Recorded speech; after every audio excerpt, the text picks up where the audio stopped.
I want you to look at page number 169 in your handbook. Now, obviously, all the page references that are in the handbook for participants are also in the handbook for pastors and leaders. So whatever you have in your hand, the leaders also have. What they have in addition to this is they have a section 2 that follows this book, and that gives them all the instruction of leadership, how to put the conference together, how to lead, how to guide. It gives a lot of supplemental material that I don't think that you would want to have and you don't need to have.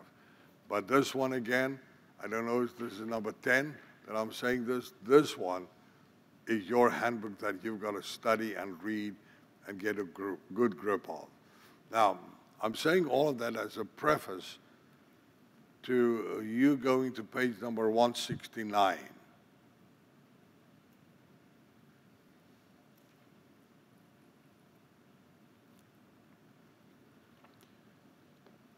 And simply says, acting professionally. Ladies and gentlemen, I want this chapter and ongoing to become part of your life. Chapter 10 should not only be for you as a care minister, but for your life. Acting professionally, and we're going to talk about that in just a moment. But when I start teaching out of these handbooks, it's almost like every chapter is more important than the other. To finally, it seems like everyone is important, and they are on a different level. But when we talk about acting professionally, we're talking about this needs to become a lifestyle to you. Acting professionally needs to become a lifestyle to you. All right. Now, it is not a prerequisite for a candidate to have formal higher education or any professional education to serve as a care minister. That's a fact. Your giftedness, that's your word, your giftedness comes from the Holy Spirit, and your authority, underline authority, and credentials, underline those two words, come from your local church leadership. Of course, you should be equipped, developed, and trained before you can work alongside your pastor to provide quality congregational care.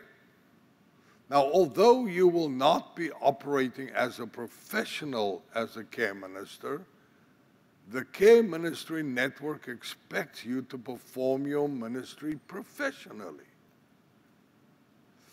Let us pause for a moment and differentiate between the meaning of being a professional and being professional. Being a professional or being professional. There is a difference. And it is more than a mere semantic difference only. In the context of ministry, being a professional refers to someone who is engaged in full-time vocational ministry. For example, the lead pastor, where being professional refers to someone who performs a task excellently, with excellence, or in an excellent way. And we are saying that's where you are. You need to be a care minister that is doing your task excellently, with excellence, in an excellent way. That's what we want to see you function as. Always view your ministry as being professional rather than being a professional. Collectively, the overarching goal for the care ministry is, number one, doing all things, everything with excellence, and doing it all for and to God's glory. Ladies and gentlemen, if we're going to do anything for God, let's please add excellence to it. I cannot think that we can do anything for God and not do it in an excellent way. So we're going to begin with integrity. We're talking about your life now. We're not only talking about your life as a care minister, we're talking about you as a person. That you as a person functioning in the role of the care minister. So when one considers the characteristic of professionalism in a ministry, integrity, underline the word integrity, is almost always the first thing that comes to mind. It is all but impossible for a person to provide effective care without integrity. Everybody say integrity. A person, number one, a person's behavior behind closed doors determines the level of his or her integrity. Integrity is doing the right thing even when no one is watching. But now we're not talking about the function of a care minister. We're talking about the conduct. We're talking about the integrity of the care minister. Number two, a person of integrity refuses to compromise that which he should believe to be true. Integrity assumes that we underline remain consistent, loyal, and trustworthy under all circumstances, and that we will never surrender our principles. We never will surrender our principles, whatever the cost. Who you are as a care pastor or care minister is far more important than what you do as a care minister. Being effective in caring for other people becomes all but effortless when it flows from who you indeed are on the inside. If you are who you are on the inside, a person of integrity, you don't have to concentrate on behaving in a certain way. It just flows out of you because that's who you are. Number 6, a care minister must be a person of character to serve in a care ministry. And that does not mean you've got to be a perfectionist.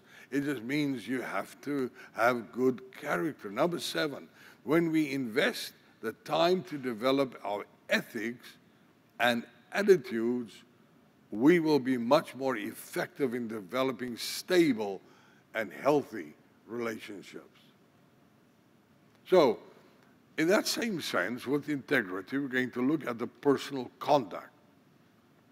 Because this is what we need to do amongst ourselves. We should not only begin to train and develop ourselves to do ministry, but to be able to be ministers and function in the ethics of the gospel of Jesus Christ. So we look at our professional conduct. Again, that's on page 107 and going forward. So the following things may prove helpful when you learn to conduct yourself in your ministry. Although these are not exact quotes, they mostly come from Dr. Mel Steinbronn. Number 1, be yourself. Be yourself. Do not try to be like someone else, especially your lead pastor, one of the staff members or pastors. Not only will it make you feel insecure, but other people will notice and make you look foolish. When ministering your own style, using your own words and your own expression. One of the most offensive things is when somebody tries to act like somebody else. They want to walk like somebody else. They want to talk like somebody else. They want to dress like somebody else. It is so offensive. So we are saying, just be yourself. Because if you are going to try to be somebody else, who is going to be you? So God needed you. So be yourself. Number two, be human. Being a care minister does not mean you now have to act over spiritually. Genuinely care for people without squelching your spontaneous self. Be human. In other words, don't learn to have a spiritual voice. Now, I am calling you on behalf of Pastor Paul. He wanted me to call you to say happy birthday. So, on behalf of the whole church, happy birthday. May the Lord bless you. I don't have to say any much more than that. That's not who you are. Just be human. Just be human. Number three, stay focused. Although most conversations start with small talk, still remain focused on your purpose for meeting with the persons. Number four, know what you are doing. All the good training you have received, notwithstanding, know that you will never become the perfect care minister, because no such person exists. What you can do is this: love them and put to use all the skills you have acquired to this point. And when you speak with people, do not allow yourself to feel intimidated, because you may think they have some qualifications that you do not. But remember, you've received purpose, design, development, and in ways they have not. So go ahead and put into practice what you have learned. What am I saying? If one of your family should say, be a dentist, a doctor, CPA, bank president, or whatever, you think, oh my goodness, I feel so intimidated. They are so smart. They're so wise. They are doctors and professors and whatever. That's fine. They are specialists in their own way. But you are a specialist in your way. They've not been trained to become a care minister. You have. So you function as a care minister. Don't be intimidated. You're not competing with the CPA or the doctor or the professor. You are just ministering in the love of Jesus Christ. You have been certified, you're a care minister, you have been trained, you function in your ministry, and you have your own authority to do what you are doing. So do not be intimidated. Look at your friend across the table and say, don't be intimidated. Number 5 is use your proper authority. Be ever vigilant not to disavow the authority you received from the Lord and your local church to minister on their behalf. In all ways, your demeanor should build people's confidence in you. You represent both Christ and your pastor, and you are called to serve in your role as a care minister. Number 6, be dependable. Diligently follow through on what you say you will do. Honor your commitments. If you are unable to keep an appointment, then call your folks and tell them why you cannot be there, or even when you will be late. Number 7, talk much about that, be available. In the case of any emergency, your stated dedication to your people requires you to make yourself available to them. Not unlike a physician, be willing to be on call at all hours. Sometimes just your presence, your being present, is all they need. Being available means your people know how to reach you. Then number 8, be assertive. While you are available to serve, you are not anyone's personal servant to respond to every beck and call. If you think someone is manipulating you, deal with it by saying no and yes, appropriately. Never let someone force or guilt you into doing something outside or beyond the scope of your assignment as a care minister. Remember, you are a care pastor, not a care giver or care minister in your case. But also, number 9, know your limitations. No one has all the answers. When necessary, refer your people to someone who has professional qualifications or who you believe is more competent than you for that particular problem. Somebody asks you a question, you don't know how to handle it. Don't try to handle it. You're just going to make a fool of yourself. Refer them to somebody that has the answers. You are equipped to provide congregational care. Underline that. You are equipped to provide congregational care and not crisis care. For instance, should a family ask you for your opinion on whether or not they should turn off the life support system of a loved one at a hospital, refer that matter to your care shepherd or the pastor. This type of issue falls in the category of crisis care and is no longer congregational care for which you have been equipped. Make sense to everybody? Number 10, be forgiving of yourself. And I'm looking across this all the time, the whole day, and I'm thinking, oh man, some of you I know, some of you I can see on your faces, you are going to be such excellent care ministers. My goodness. I wish I could operate with you. But Pastor Paul is going to be so blessed. I see so many of you that are just going to be top notch. All right, number 10, be forgiving of yourself. To be sure, you'll make mistakes and also feel bad about them. Well, at least I hope so.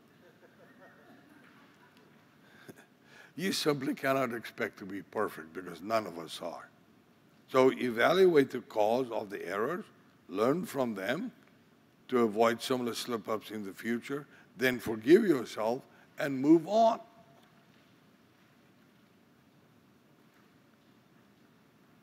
Quite familiar old adage says the ear is human, to forgive is divine. It applies to forgiving others as well as yourself. But please remember, ladies and gentlemen, you're going to look this way because I'm going to close here for a break. Remember, top of page 54, failure is an event. It's not a person. I want to say that again. Failure is an event.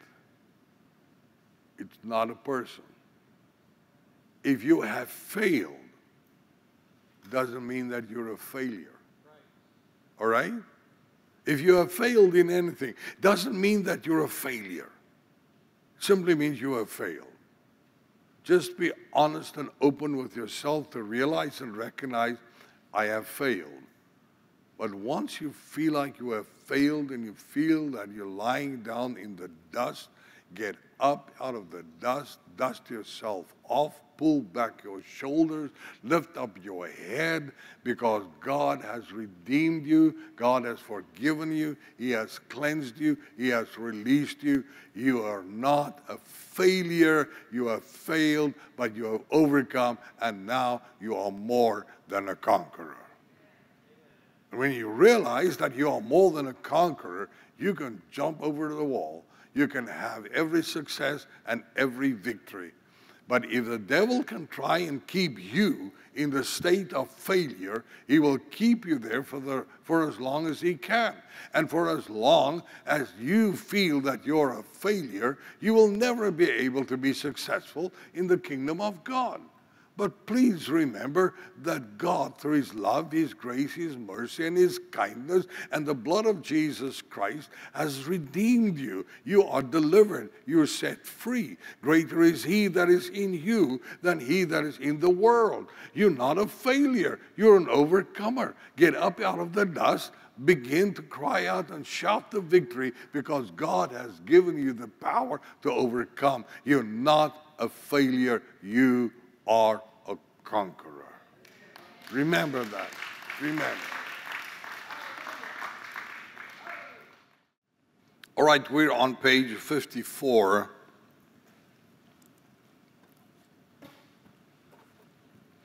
And we're just going to address the matter of counseling real quickly to help you on that. And again, that's on page 173. Because you have to realize that as a care minister, your role in ministry does not require you to do counseling. As a matter of fact, or to be clear, Care Ministry Network International emphasizes most strongly that you should not engage in counseling of any form. You are not a counselor, you are a care minister. Having said that, you always should feel at liberty to share some sound biblical principles and provide spiritual direction to people who ask for your guidance. During your times of ministry, people will present problems and challenges to you. They'll ask for your advice. They will solicit your opinion. Hear them out. Then offer your support in prayer, both in the moment as well as in the future. Taking on this position instead of attempting to solve their problem is a safer way to go. Never, ever attempt to counsel people. There are all kinds of legal ramifications attached to that. So with that comes the next point, which is confidentiality. One might call confidentiality the distinctive characteristic of congregational care. First pointer, never disclose any information that you received in confidence from any of your household members or from anybody else for that matter. When you demonstrate confidentiality, it inspires in others trust, open and honest communication, as well as transparency. People will have confidence in you if you keep their matters confidential. Only a person with confidence in your discretion as a care minister will feel at liberty to express his or her private thoughts and personal feelings to you.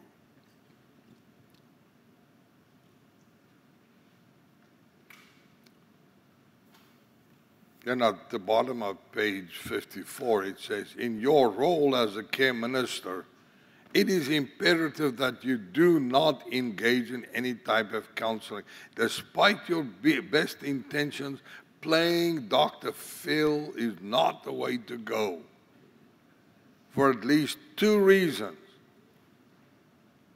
First of all, you likely do not have the credentials and or requisite certification to conduct counseling. And number two, even if you were a licensed counselor, it is beyond the scope of your role as a care minister. So counseling does not fall within the brackets of congregational care. And I already said there could be all kinds of legal ramifications. So when people view you as a person in whom they can confide, when they feel safe with you, then they will make you the custodian of their innermost feelings.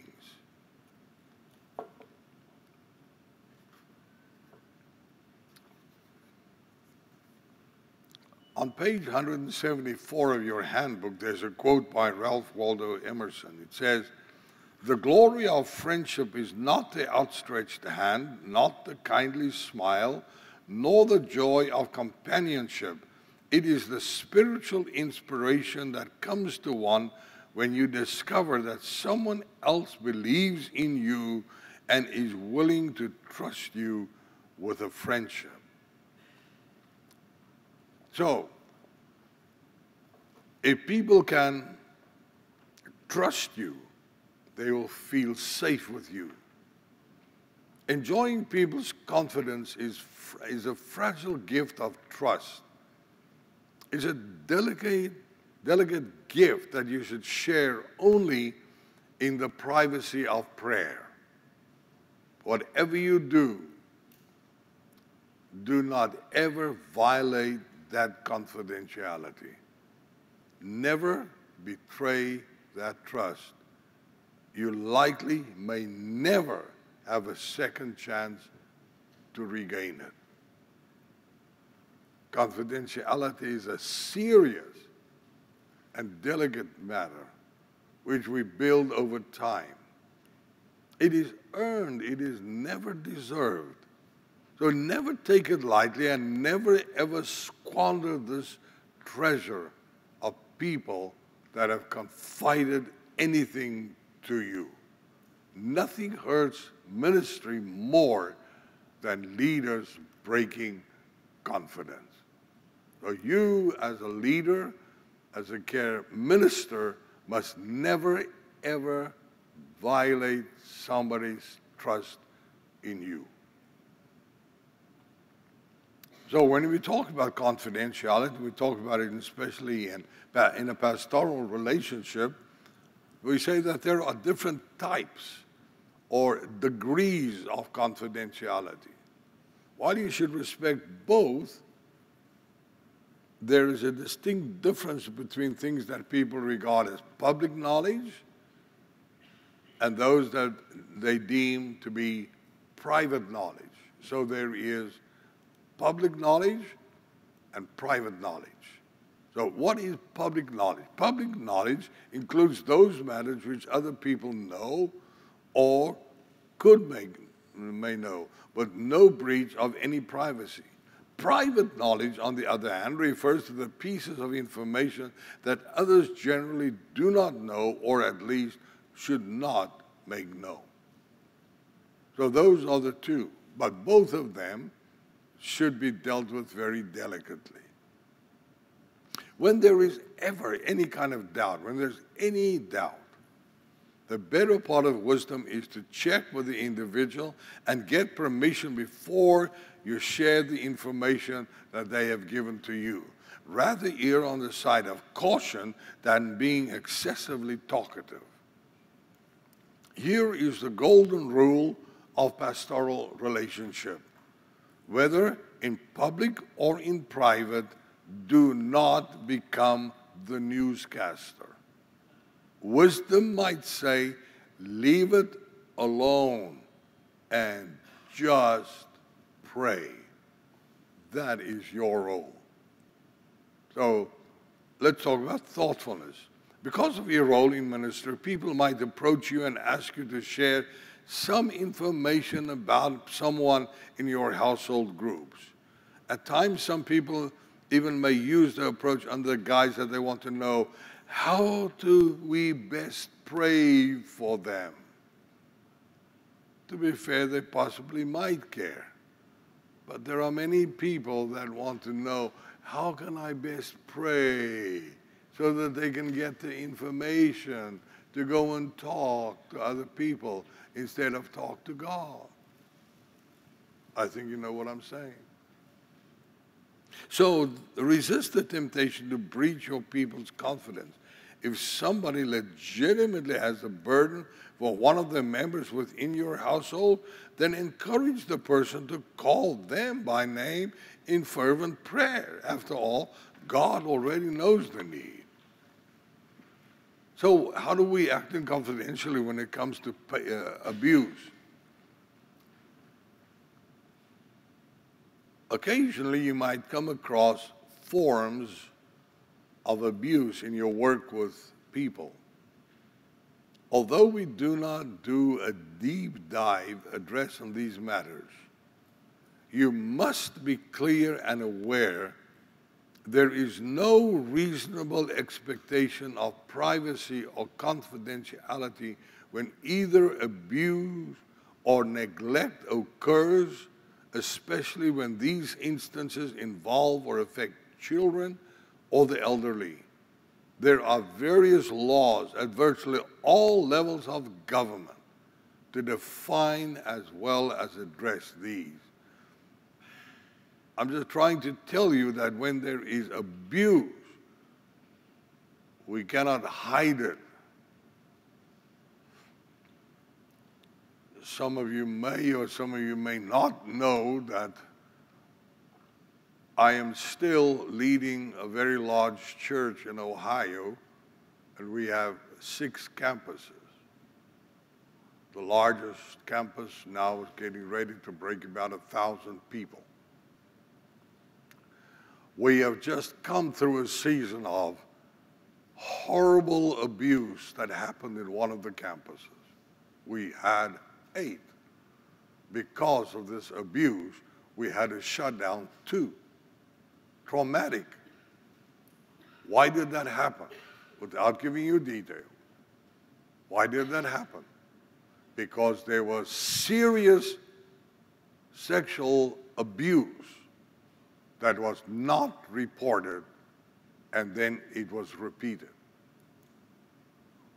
All I can tell you with all of that is, abuse is not something that we play with. And that's why I'm pausing here, because I don't want you to fall into that trap when it comes to confidentiality. Because failure to report abuse or neglect to the proper authorities may result in criminal and civil liability. Now, all pastors, all ministers are mandatory reporters.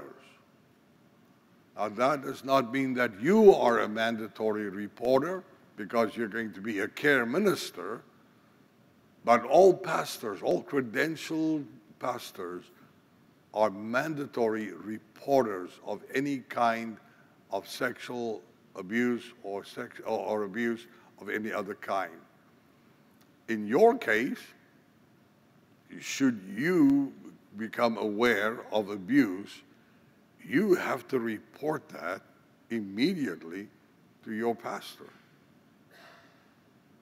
You will probably start with your care shepherd and to your care pastor, and then depending on what kind of abuse it is and how serious or how obvious it is, the responsibility will still come back to you to report that.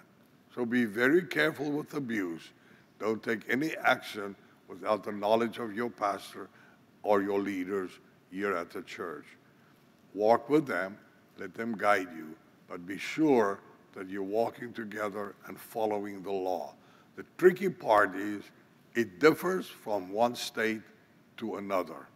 I cannot tell you definitively here this afternoon how it is applied in Louisiana.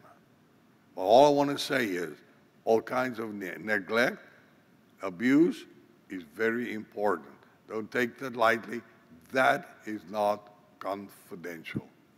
That needs to be reported, okay? I know it's getting quiet in here, and I know that I'm dealing with some sensitive stuff, but I'm trying to avoid your stepping into a trap as a care minister. All right.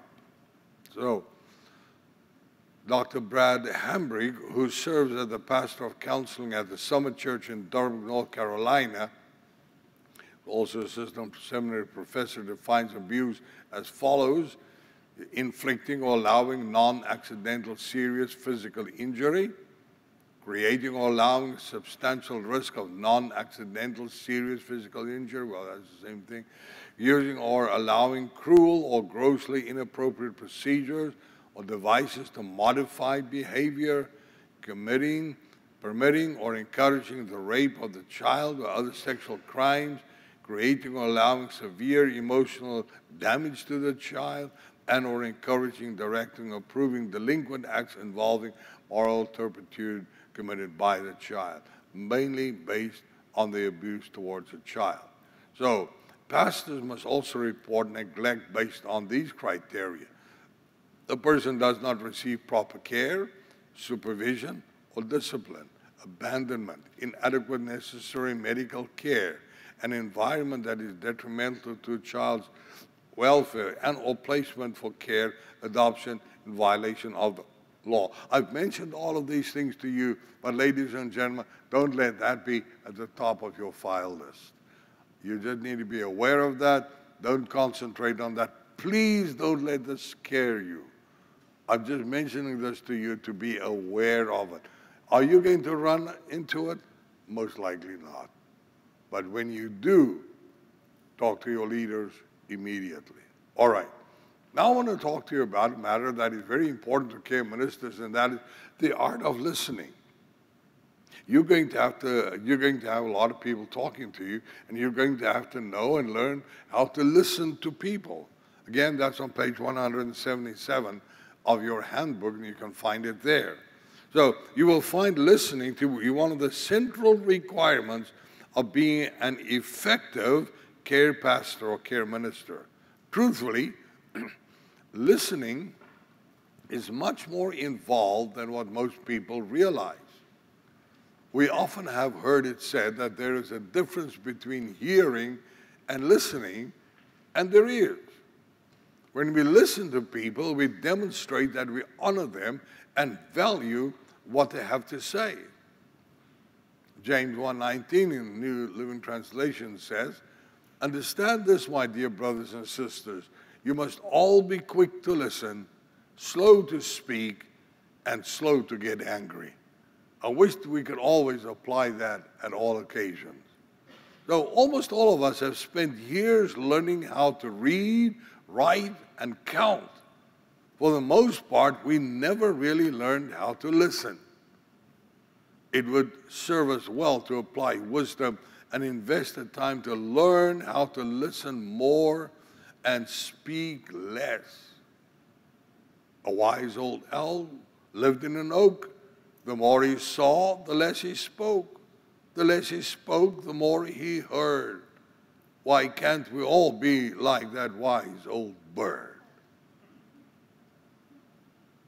God gave you 2 ears and 1 mouth. That should tell you something. Listen more than you speak. Stephen Covey said, "Most people do not listen with the intent to understand. They listen with the intent to reply." Can I tell you that many, I don't want to say most, but many of the arguments between husbands and wives are right there. When they have a disagreement, they do not listen with the intent to understand. They are listening with the intent to reply. I mean, they've got the answer ready before the other person has already said what they want to say. You don't want to understand, you want to reply. If we could just learn to listen when people talk to us. Oh, I got to tell you my old story that I've told at Glad Tidings Pastor many times over, and I think everybody will know the bottom line before I get there. But nevertheless, it was the story of this husband and wife in California that were very upset with each other, and finally they were just, yeah. The husband looks at his wife and he says to his wife, "I just can't understand how God could make you so beautiful and so stupid both at the same time." Thank God he lived long enough to tell the story. So she looked at him and she said to him, "Well, sweetheart, you are right. God made me beautiful so that you can love me. And he made me stupid so that I can love you."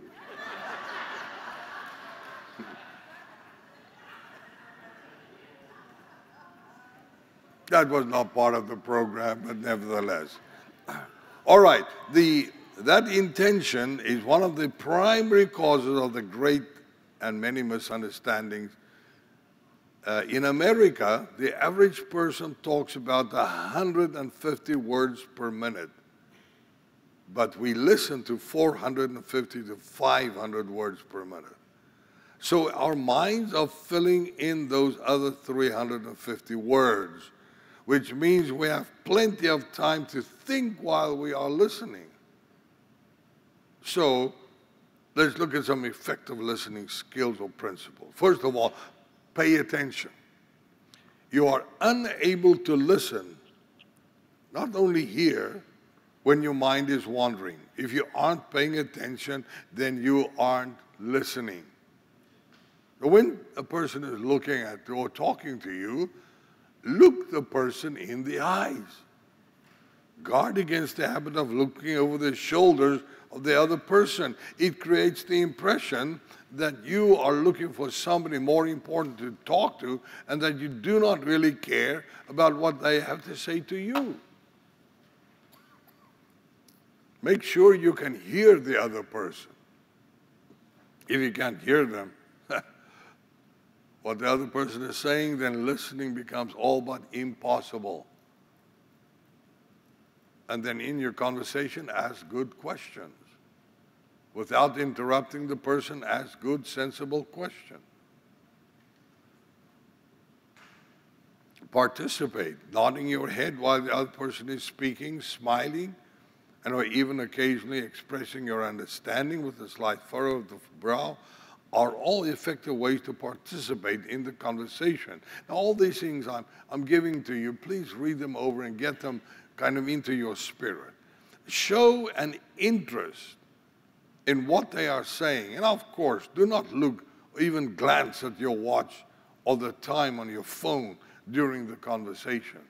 These days, we have a different challenge. Some of us wear Apple Watches. And while you're in a conversation, you feel your Apple Watch vibrating or doing something. Oh, that's very hard to ignore your Apple Watch when it is just buzzed or something, to not look at it. But the bad thing is, you look at your watch, they don't think you're looking at a message, they think you're looking at your clock. They think you're watching the time and they want to get away. Oh, nevertheless, just pay attention when you talk to people. Listen for what they are not saying. Often the unsaid messages are far more important than what the speaker is actually saying. Listen for topics they repeat during the conversation. That may be the essence of the discussion. Now, repeat selected words they use. Using some of the same words and similar phrases the speaker used demonstrates your careful attention to detail and also honors their forms and means of expression. It is true what you're saying. Yes, that's right. I understand that. And you use some of what they are saying and you repeat it kind of back to them. They understand that you've heard them, you've heard them, and you understand what they're saying. That's why you can repeat it back to them. All right. Now we just want to briefly look at the effective communication. Developing healthy relationships is at the core of our ministry concept. Meaningful conversation, the principal key to these ends, assumes effective communication. If we don't know how to communicate with our people, we're going to have a great struggle to build relationships. That's why we've got to be able to hear so that we can be able to communicate. So, while listening for understanding undoubtedly is a critical attribute of communication. Effective communication involves more than listening only. Participants must complete a discernible process. So in the next little paragraph, it says effective communication is the ongoing transfer of ideas, feelings, and information between a sender and a receiver. Now, this can become too complicated, and I'm not going to spend a whole lot of time on that, but if you would look at that little graph there in color, at the top there's a sender. When you speak in communication, you send a message, and when you send a message, the message has to be able to be received, and only once there is a feedback or a response has communication taken place. So look at it again.